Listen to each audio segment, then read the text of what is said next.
जय हिंद, जय भारत। आज मैं आप लोगों के सामने जो चीज़ बताने जा रहा हूँ वो एक भक्त की और एक भगवान की बहुत अद्भुत कहानी है। हर एक व्यक्ति स्वार्थी है इस दुनिया में।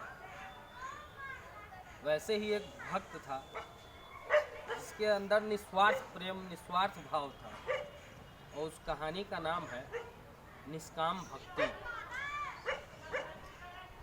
कई वर्ष पहले एक वैश्य रहता था, वैश्य यानी बनिया।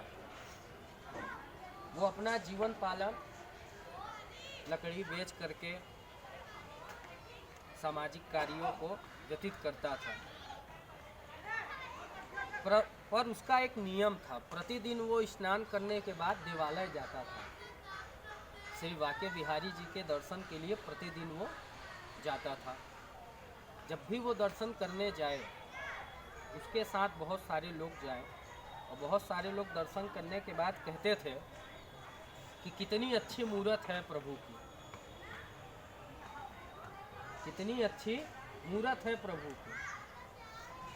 पर उसको सिर्फ ज्योति दिखाई देता था, कभी भगवान मंदिर में उसको मूर्ति कभी नहीं दिखता था, ना ही वहाँ पे भगवान दिखते थे, सिर्फ एक दिए की तरह ज्योति दिखता था।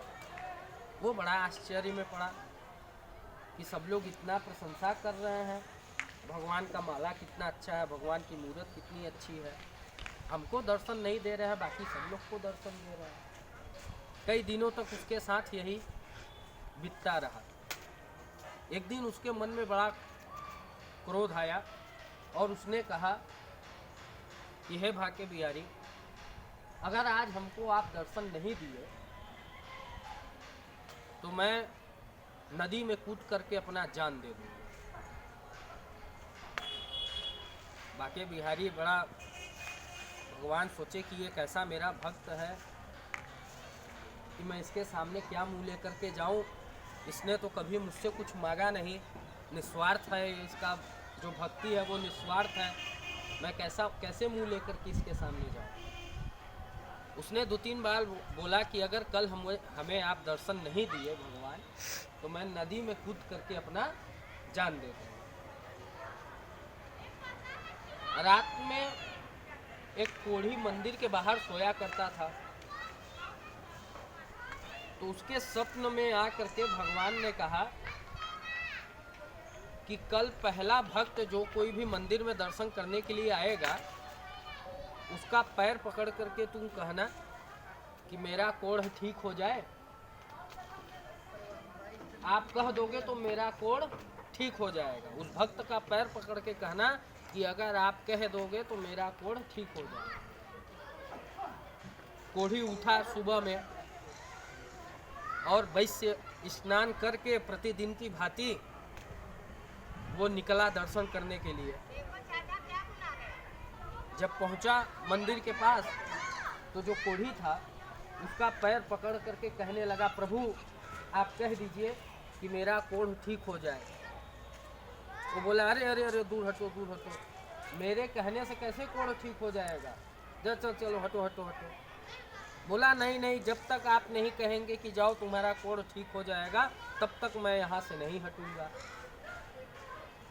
बड़ा दुखी हुआ, बोला जा बाके बिहारी सब तुम्हारा कोढ़ ठीक कर देंगे।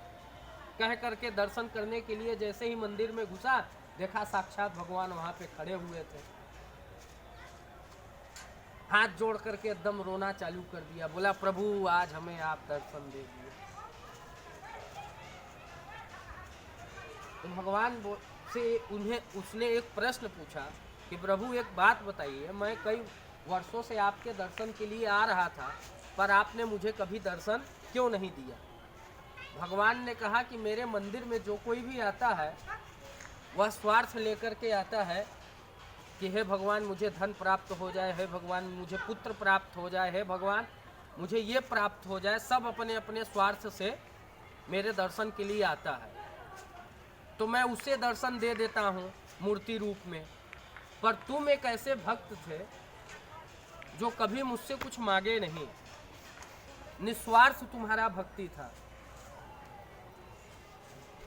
तो इसी वजह से मैं कभी तुम्हें अपना मुंह नहीं दिखा पा रहा था। और मैं सोच रहा था कि ये ऐसा भक्त है कि जो मुझसे कुछ मांगा नहीं, तो मैं इसके सामने क्या मुंह लेकर के जाऊं और कैसे इसे दर्शन दूं। उसने हाथ जोड़ा, भगवान को प्रणाम किया और भगवान उस बनिए को पुनर्जन्म में राजा का जन्म प्राप्त कराया और उस बनिए को मोक्ष की प्राप्ति हो गई। नमः पार्वती पतये हर हर महादेव। तो हमारे जीवन में हमें जो भी कार्य को करना चाहिए, या किसी के साथ प्रेम, या किसी के साथ मित्रता, या किसी के साथ कोई भी भाव हो, उससे निस्वार्थ भाव से रखना चाहिए।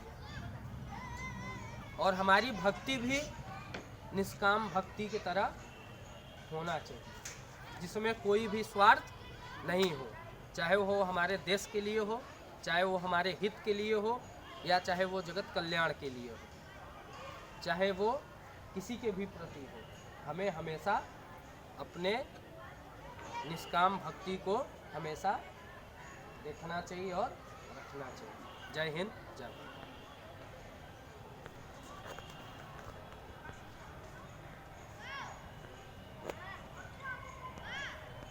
क्या हुआ?